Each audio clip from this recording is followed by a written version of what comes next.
हाल चाल उम्मीद करते हैं कि आप खैरियत से और हमारी दुआ है कि आप हमेशा खुश रहें, हंसते और मुस्कुराते रहें और इसी तरह में अपना प्यार दिखाते रहें। बिल्कुल जी, मेरा नाम है मैं हूं तारिक महमूद। मैं मोहम्मद यूसुफ। तो आज हम जिस वीडियो पर रिएक्ट करने जा रहे हैं, वीडियो का टाइटल हिंदी में है और योगी आदित्यनाथ मदरसों की जांच पड़ताल कर रहे हैं। वीडियो देखकर अपना रिव्यू कर देंगे। कौन करते हैं जी? 1 2 3 स्टार्ट। उत्तर प्रदेश में मदरसों के सर्वे का फॉर्मेट तैयार कर लिया गया है। इस सर्वे में मुख्य रूप से मदरसों के स्वरूप को जानने और समझने का प्रयास किया जाएगा। हालांकि मदरसा सर्वे को लेकर विवाद चरम पर है। यूपी सरकार की कवायद पर राजनीति भी खासी गरमाई हुई है, लेकिन अब यूपी सरकार ने मदरसों के सर्वेक्षण के प्रमुख बिंदुओं को साफ कर दिया है। ये तय हो गया है कि किन बिंदुओं पर मदरसों का सर्वेक्षण होना है। इसके साथ ही सरकार की मंशा की भी जानकारी मिलती दिख रही है। योगी सरकार के मंत्री दानिश अंसारी कह रहे हैं कि सरकार का मकसद मदरसों को मुख्य धारा में लाना है। शिक्षा के आधुनिक तरीकों से जोड़ने की अगर कवायद चल रही है तो इसमें किसी को परेशानी क्या हो सकती है। ऐसे में मदरसा सर्वेक्षण के फॉर्मेट पर गौर करना जरूरी हो जाता है। सरकार की ओर से जारी किए गए फॉर्मेट में सर्वे के 12 बिंदु तय किए गए हैं। इसमें देखा जाएगा कि प्राइवेट स्तर पर चलने वाले मदरसों की गवर्निंग कैसे होती है, इन्हें पैसे कहां से आते हैं, पाठ्यक्रम क्या है। इन सवालों के दायरे में यूपी में चलने वाले 16,000 निजी मदरसे होंगे। यूपी सरकार ने मदरसों की जांच कर रिपोर्ट के लिए दिशा निर्देश जारी किए हैं। सरकार की ओर से 31 अगस्त को प्रदेश में चलने वाले सभी गैर मान्यता प्राप्त निजी मदरसों का सर्वेक्षण करने का आदेश दिया गया था। इसके लिए 10 सितंबर तक टीम गठित करने का काम खत्म कर लिया गया है। यही टीम मदरसों की स्थिति का सर्वे करेगी। टीमों को आदेश के मुताबिक 15 अक्टूबर तक सर्वे पूरा कर लेना है। ये टीमें 25 अक्टूबर तक अपनी सर्वे रिपोर्ट सरकार को सौंप देगी। बकौल AIMIM प्रमुख असदुद्दीन ओवैसी, ये मिनी NRC है। इसके जरिए सरकार निजी मदरसों पर हस्तक्षेप करना चाहती है, लेकिन इस मामले में मंत्री दानिश आजाद अंसारी का कहना है कि कोई राजनीति नहीं है। ये मदरसों की स्थिति में सुधार का प्रयास है। इसमें हर किसी को साथ देना चाहिए। ऐसे में आपको जान लेना चाहिए कि सर्वे में वो कौन से 12 बिंदु होंगे जिनके जरिए मदरसों का सर्वेक्षण कराया जाएगा। पहला, दिए गए फॉर्मेट में बनाए गए 12 कॉलम में पहला कॉलम मदरसे का नाम से भरा जाएगा। दूसरा, मदरसे को संचालित करने वाली संस्था का नाम इसमें भरा जाएगा। तीसरा, मदरसा के स्थापना वर्ष के बारे में विवरण भरना होगा। चौथा, फॉर्मेट के चौथे कॉलम में मदरसों की अवस्थिति का पूरा विवरण देना होगा, मतलब मदरसा निजी भवन में चल रहा है या किराए के भवन में, इसकी जानकारी देनी होगी। पांचवा, क्या मदरसे का भवन छात्र छात्राओं के लिए उपयुक्त है, इस सवाल का जवाब देना होगा। इसमें बताना होगा कि मदरसे का भवन सुरक्षित है या नहीं। इसके अलावा पेयजल, फर्नीचर, बिजली की व्यवस्था, शौचालय आदि सुविधाओं के बारे में भी बताना होगा। छठा, सर्वे फॉर्मेट के छठे कॉलम में मदरसे में पढ़ रहे छात्र छात्राओं की कुल संख्या के बारे में जानकारी देनी है।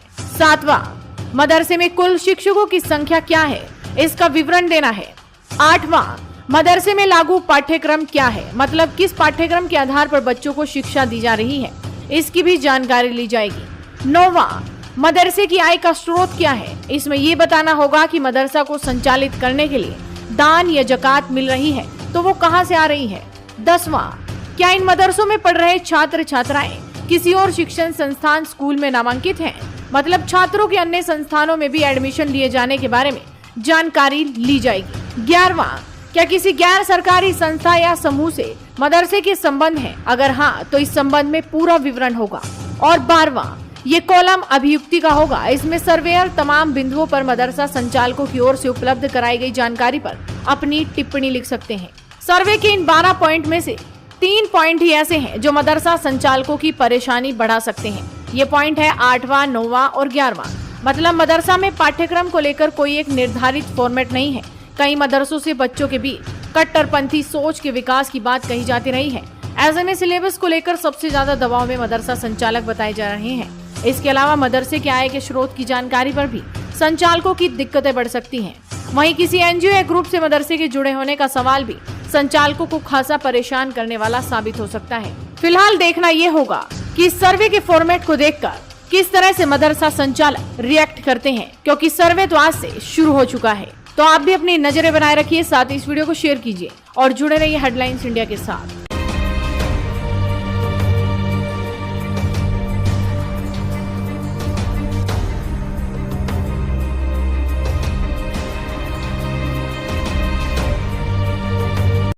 वीडियो ख़त्म हो गया और जो 12 पॉइंट रखे गए हैं मुझे तो वो अच्छे लगे कि मदरसों की जांच तो होनी चाहिए, क्योंकि देखा जाए तो आजकल रेडिकलाइज जो है ना वो काफ़ी लोग हो रहे हैं, जिसकी वजह से ना कंट्री में खराबी पैदा होती है।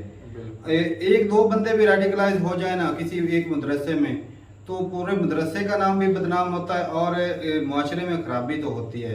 बिल्कुल। बाकी जो ये पॉइंट रखेंगे, इससे फ़ायदा है कि एक तो गवर्नमेंट की नज़र रहेगी कि कितनी तादाद मदरसे में है, कौन कौन से स्टूडेंट हैं, किस शोबे में हैं, मतलब क्या कुछ पढ़ रहे हैं, क्या उस मदरसे का इलाज किसी गवर्नमेंट स्कूल या प्राइवेट स्कूल से हाँ। अभी तक जो दीनी तालीम के साथ साथ दुनियावी तालीम भी जरूरी है। सारा कुछ वो और भी बाकी देनी चाहिए। सिक्योरिटी होता है ना। कैसी है, वहाँ का जो रहन सहन है, वो बिल्डिंग वगैरह या जो फर्नीचर वगैरह वो गलत कैसा है। एक्टिविटीज तो नहीं मदरसे के अंदर हो रही, इस तरह की सारी जांच पड़ताल करनी चाहिए। अच्छा अच्छी बात ये तो अच्छा है, इस तरह के होना चाहिए, क्योंकि मदरसा में गलत एक्टिविटीज भी हो सकती हैं। और देखा जाए तो कई मदरसे में, पाकिस्तान में तो कई वाक़या तक हो चुके हैं कि मदरसे में कई मौलवी हज़रात होते हैं वो लड़कों के साथ भी वो कर देते हैं। इस तरह का भी माहौल जो है ना वो थोड़ा सा, कैमरे लगे होने चाहिए मदरसों में, सीसीटीवी कैमरे होने चाहिए ताकि ना नज़र रखी जाए।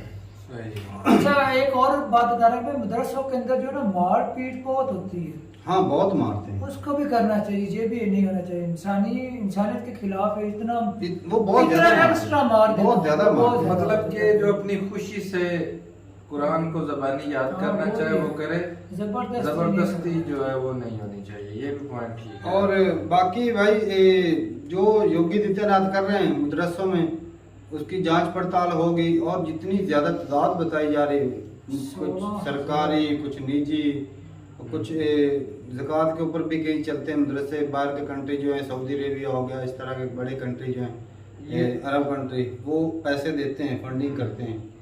तो चलो यहाँ तक तो मतलब ठीक है, पॉइंट जो थे तकरीबन वो सही है, सही है। है। अब इससे आगे ना बढ़ना शुरू हो जाए भाई, हाँ, बिल्कुल क्योंकि बंद। मैंने सुना है कि मदरसे बंद भी हुए हैं। हाँ, तो ये गलत ये सिस्टम तो होगा गलत भाई। और बाकी मदरसे जो है तालीम हासिल करें, बच्चे जो जाते हैं दीनी तालीम हासिल करें, साथ में दुनियावी तालीम जो है ना, ये तो एक नाम इन्होंने अलग कर दिया ना, मदरसे का भाई, मतलब मदरसा का स्कूल को ही कहते हैं। स्कूल को कहते हैं, सही बात है। उर्दू में है ना, अरबी में मदरसा का मतलब होता है और स्कूल ही होता है उसका मतलब। स्कूल ही है स्कूल ना। इंग्लिश का वर्ड है और मदरसा जो है वो अरबिक वर्ड है। और बाकी हासिल करना मकसद होता है तालीम हासिल करना। और दीनी तालीम तो बंदा जो अगर स्कूल में भी जाता है भाई, तो हमने कुरान तो पढ़ा है भाई, लेकिन जो स्कूल में जाते रहे, हमें दीन की तालीम साथ में दी जाती रही, जो जरूरी होता है जितना वो हमने सीखा है, स्कूल में ही सीखा, कॉलेज में भी हमें लेकिन एक बुक होती थी। ये है ना कि स्कूल में हम हिफ्ज नहीं कर सकते, हिफ्ज तो नहीं करते, हाँ सही बात है। ज़बानी कुरान को याद नहीं कर सकते, वो सिर्फ ना इतने लाखों की तादाद में सारे आलम बन जाएंगे। तो ये है कि अब भाई कौन आलम बनता है तारक भाई, 100 में से कोई एक आध होता है। जैसे ही हिफ्ज करते हैं फिर आते हैं दूसरे स्कूलों में चले तो फिर अपना जो है जिंदगी वो में कहीं और ही लेकर जाती है। सही बात। हर कोई अपना शुबा सिलेक्ट कर लेता है। अब तो मस्जिदों के अंदर जो है ना मौलवी हज़रात, वो भी पढ़े लिखे आते हैं, अनपढ़ को कोई भी नहीं जाता। हर बंदा तो मदरसा में हर तो बंदा पढ़ा सवाल उठाता है, ऐसे कोई इतना पढ़ा लिखा है। फेंकेगा ना उसी वक्त पकड़ा नॉलेज वाली जाएगा। बात करता हूँ, इस्लाम के बारे में भी और दुनियावी लिहाज से भी करता हूँ। और मदरसे का कोई ऐसा स्टूडेंट नहीं भी जो सरकारी नौकरी पर हो, भी दुनियावी तालीम हासिल करनी है, कोई सरकारी या जो निजी शोबे में आपको नौकरी मिलेगी। सही बात। सिर्फ मदरसा में तो सिर्फ दुनियावी है, जो दीनी तालीम है वो, तालीम है। जैसे आप दूसरे मज़हब जो अपनी अपनी तालीम दिलवाते हैं बच्चों को, ताकि वो इस्लाम के साथ या अपने अपने मज़हब के साथ अटैच रहें, उनको पता भी हमारे पूरक या हमारा मजहब हमें क्या सिखाता सही है। बात। ये मदरसे तो है भाई उसलिए, बाकी दुनिया में रहने के लिए, दुनिया में सरवाइव करने के लिए भाई दुनिया में स्कूलों को और कॉलेजों में आपको पढ़ना पड़ेगा, ताकि आप जिंदा रह पाएंगे। तो सही बात है। और भाई साहब और भी बताइएगा कि कितने मदरसे ऑलरेडी बंद हो चुके हैं, ये और बंद होने वाला सिस्टम हाँ ये गलत है। और बाकी इनकी जांच पड़ताल होनी चाहिए, जहाँ पर गलत हो रहा है उस चीज को रोकें और थोड़ी सी सख्ती जरूर करें। तो ठीक है भाई साहब, मिलते नहीं मेरी साथ, तब तक के लिए इजाजत दें। अल्लाह।